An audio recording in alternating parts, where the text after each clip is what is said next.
By their very nature, comic books are a little crazy. Between reality-shattering events and bizarre origin stories, the world of comics is rife with tales of unhinged characters doing unhinged things. And that's just the good guys. Constantly trying to one-up themselves, over the years comics have birthed some characters that are out of their minds entirely. This isn't figurative like how insanely powerful Superman is either. It's literal, like how insanely insane the Joker is. Of course, going so far off the deep end can produce some truly endearing characters, like the fourth wall breaking Deadpool or the intensely charming Harley Quinn. But there have been times when publishers like Marvel or DC produce some scenarios where villains, and heroes for that matter, go so batshit that you have to wonder if the writers themselves are feeling okay. These are the comic book characters that really should be housed within a padded cell. One with a big padded lock, maybe even situated inside a padded active volcano, just to be safe. I'm Josh from WhatCulture.com, and these are the 10 most unhinged comic book characters. Number 10. Arsenal. Starting his vigilante career as Green Arrow's plucky sidekick, Arsenal was giving a boost of gritty realism in the story Snowbirds Don't Fly, where the Green Lantern revealed to Green Arrow, now somewhat famously, that his ward is a junkie. Though he did eventually clean himself up, oddly with the help of Killer Croc acting as his AA sponsor because, well, why not? Arsenal continued to struggle with the temptation of drugs for years to come, often using his experience as a lesson for anyone dealing with their own demons. Despite all this character development and the many triumphs of Arsenal, there's still one image that lingers in the collective minds of comic book fans, however. One story in particular showed Arsenal high as a kite, losing it on a group of street thugs. Batman even had to track him down, and when he did, well, he found Arsenal in an alleyway clutching a dead cat that he thought was his daughter. That's some Trainspotting level stuff right there. Number 9. The Comedian. The Watchmen's Comedian was always somewhat of a loose cannon, and the more we read about him throughout Moore's classic graphic novel, the more we saw just how much of a nutter the hero actually was. Between shooting pregnant women and gleefully roasting people alive during wartime, the comedian got away with this outrageous behaviour through the service he provided for his country. But not everything he did could be excused under the guise of patriotism, because eventually he completely lost himself in his brutal urges, sexually assaulting a colleague and gunning down harmless protesters in the street. Extra cracks in his psyche also came about towards the end of his life, when he broke into his old archenemy's house and proceeded to break down in tears. The dude's seen some stuff, man. Whether it was due to the shock of learning Ozymandias' plan, or simply the culmination of guilt over the years, the comedian was often crying more than laughing at the end. Number 8. The Hulk. You'd call someone troubled if their rage turned them into a giant green monster, but you'd call someone truly, totally messed up if that transformation could turn them into either a raging force of nature, a cold and calculating tyrant, or a suspiciously Al Capone-esque gangster. Yes, despite various comics explaining that the Hulk is merely a personification of Bruce Banner's rage, often augmented by a troubled childhood, there's little to explain how split his split personalities can be. It varies wildly from writer to writer, who all determine how much control Banner actually has over the Hulk. Yet more often than not, it's usually not that much really. Fun side note, it's not just Banner's version of the character who's unhinged either. The all-different, all-new Hulk Amadeus Cho has recently shown signs of a few screws coming loose. Every now and then he'll catch a glimpse of a Hulk alter ego staring back at him in the mirror, showing that it doesn't matter how smart or intelligent you may be, a gamma-radiated persona will always find a way in somehow. Number 7. The Punisher.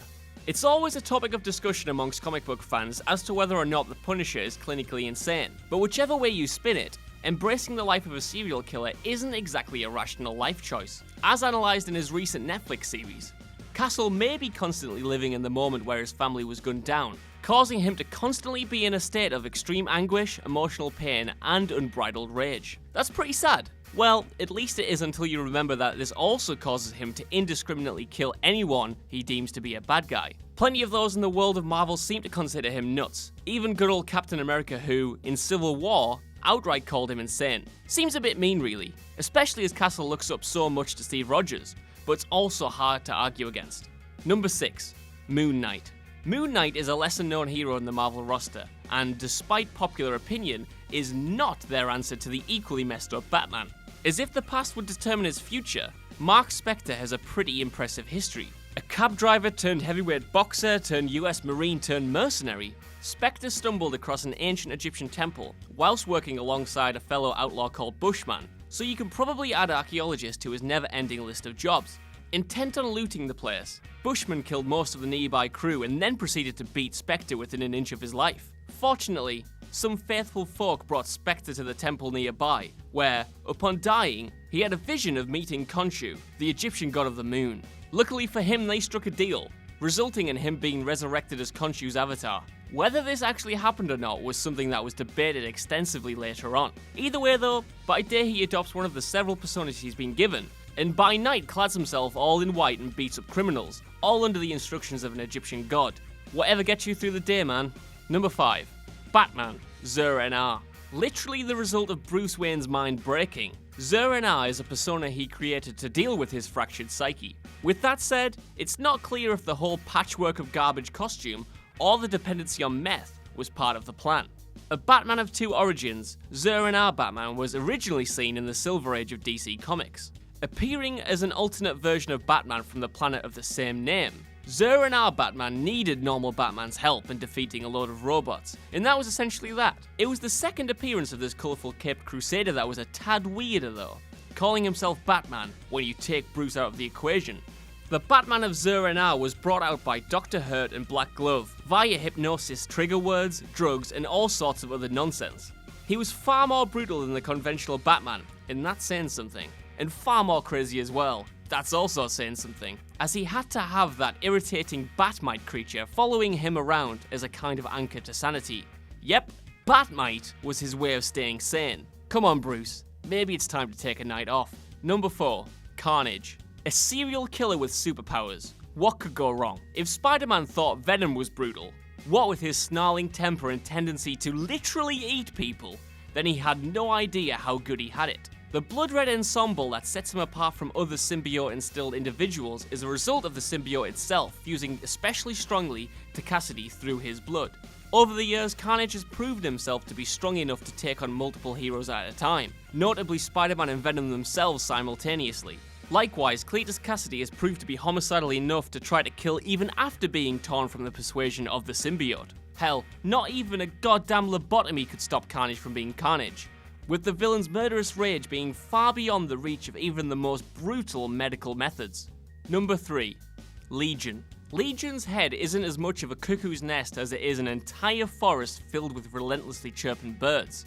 An Omega-level mutant with a split personality disorder, Legion's name is incredibly apt.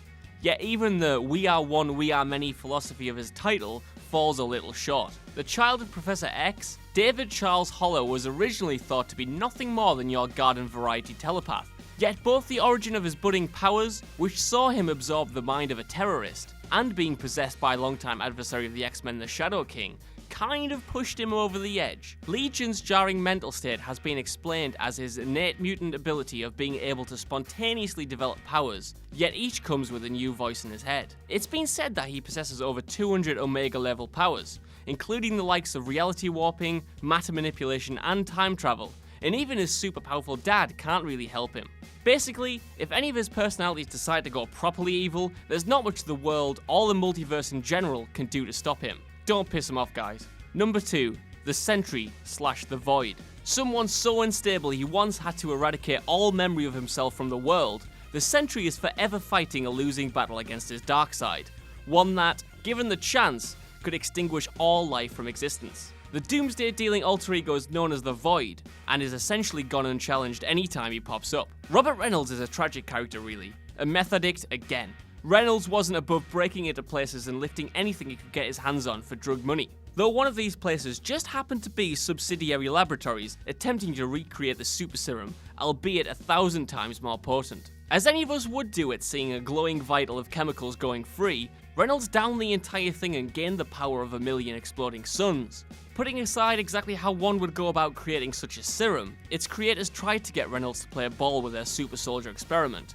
only for him to bail and become the Sentry on his own turf. Without his demons being put behind him though, his troubled psyche was liable to break and unleash the Void, with a bad relapse potentially resulting in the end of everything as we know it. Number 1. The Joker.